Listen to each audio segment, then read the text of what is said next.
کہ اللہ تبارک و تعالیٰ نے اگر آپ کو یہ جو صبر کی کیفیات ہیں، یہ جو یوں کہہ لیجئے کہ اپنا صبر کا راستہ ہے، اگر اس کا مسافر آپ کو نہیں بنایا تو پھر اس کا مطلب یہ ہوا کہ آپ کو ایمان کی حلاوت ہی نصیب نہیں ہوئی۔ اور ایک جگہ مولا کائنات بڑا کمال فرماتے ہیں کہ صبر ایسی سواری ہے، صبر ایسی سواری ہے جو کبھی ٹھوکر نہیں کھاتی۔ آج مسائل آپ کی زندگی میں بہت ہوں گے، میں ان تمام لوگوں سے مخاطب ہوں کہ جن کے ذہنوں میں ہر وقت جو ہے وہ یہ بات پلتی رہتی ہے کہ ہم بے انتہا پریشانی میں مبتلا ہیں اور ہمارے اوپر ہی ساری پریشانیاں کیوں آتی ہیں۔ آپ ذرا ایک لمحے سوچیں تو صحیح،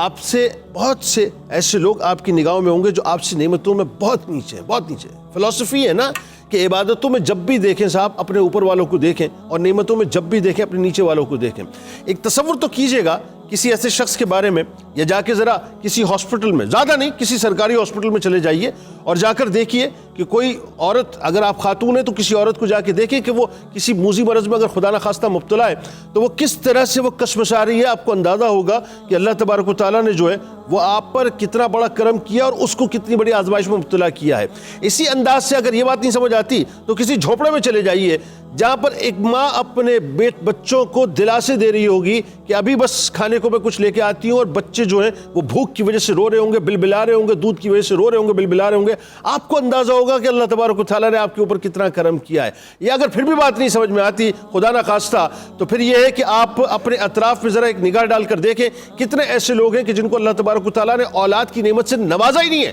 جو بیچارے تڑپ رہے ہوتے ہیں، ترس رہے ہوتے ہیں کہ کاش ہمیں اولاد کی نعمت مل جائے، پوری پوری عمر گزر جاتی ہے، تو آپ کو اندازہ ہوگا کہ ان کا معاملہ کیا ہے۔ اگر پھر بھی بات نہیں سمجھ آتی تو جا کر ذرا اطراف میں دیکھیے، بہت سے ایسے لوگ ہیں جو آئسولیشن کی زندگی جی رہے ہوں گے،